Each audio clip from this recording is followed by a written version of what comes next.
This is the special governing board meeting dealing with the issue of grass seed acquisition. We have.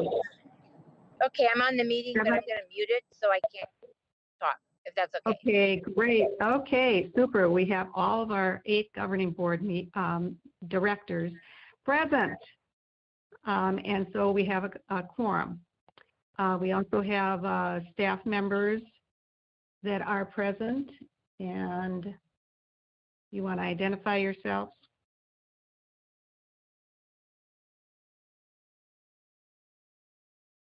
Staff members? Oh. No, staff members. We know that all of our governing board members are here. And I think we have 3 staff, correct? That is correct. It would be Bill, Pete, and Todd, Patty, and then support IT staff. Okay, great. Okay, the way the meeting is going to proceed is that we're going to ask the staff to give us the facts and findings that they have prepared to talk us through it.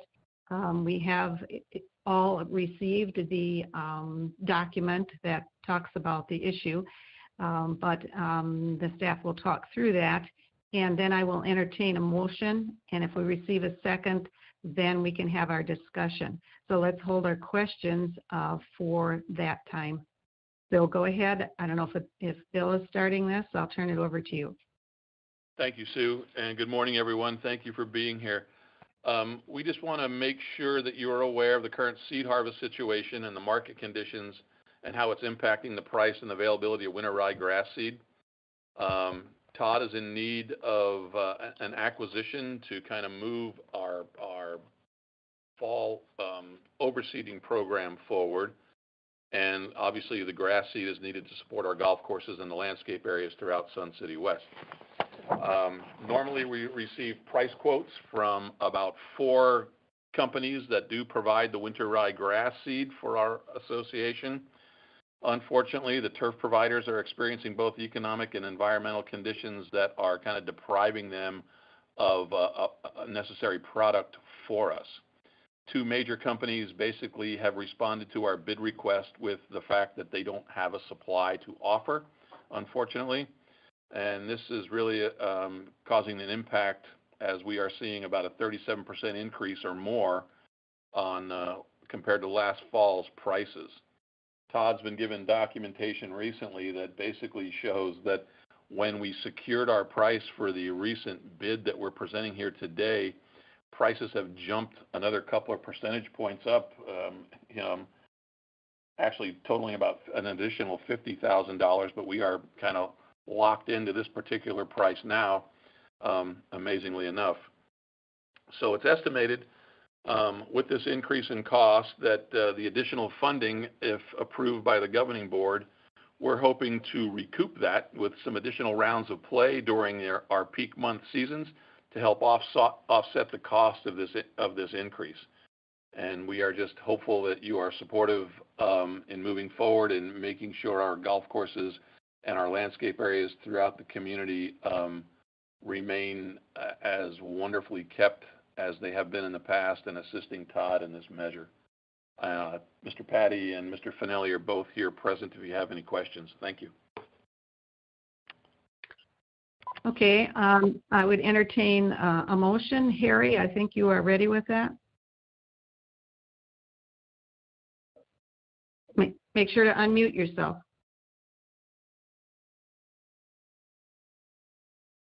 This is Harry.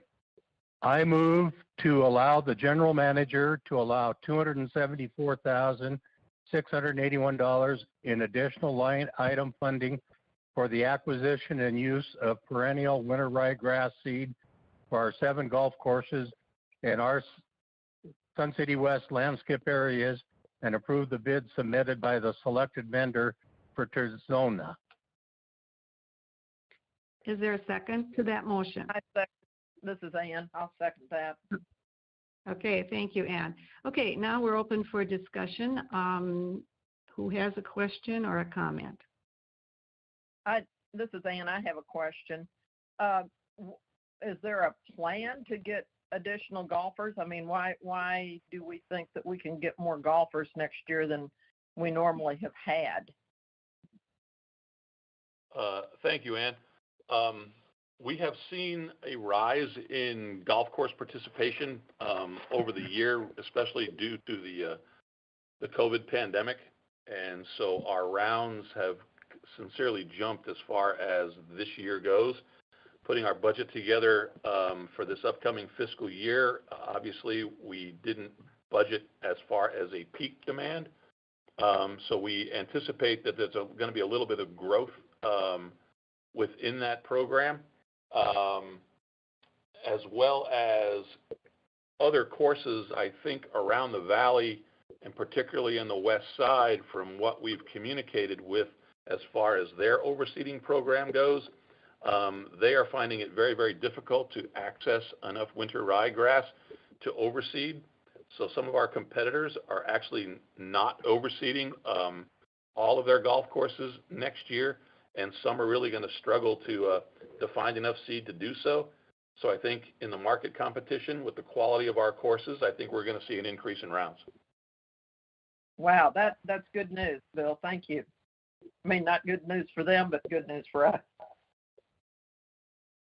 Okay, another question from anyone?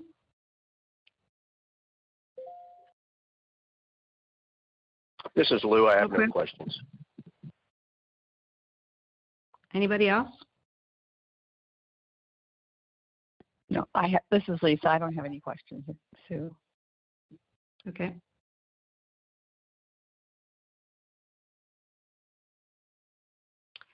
Okay, hearing none, do we have any questions from the audience? Let's see.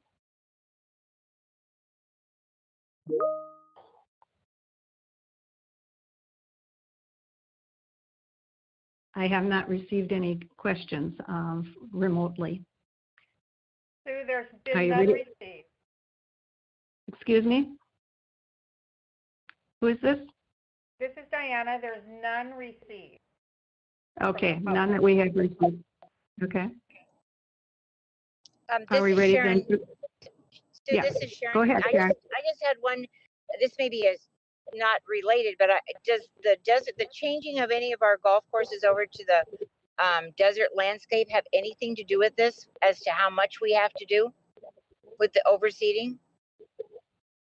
It's probably a Todd question. Hi, this is Todd. No, the desert landscaping or any of the changes has nothing to do with this year's oversight. Okay, thanks. You're welcome. Any other director comments, questions? Okay, then let's go for the vote. Let's start with Harry. Yes. Okay. Lou, Yes. Sharon, Yes. Ann, Yes. Donna, Yes. Roberta, Yes. Lisa? Yes. Okay, the motion passes. Now we'll move on to any other director comments related to this issue that you want to make.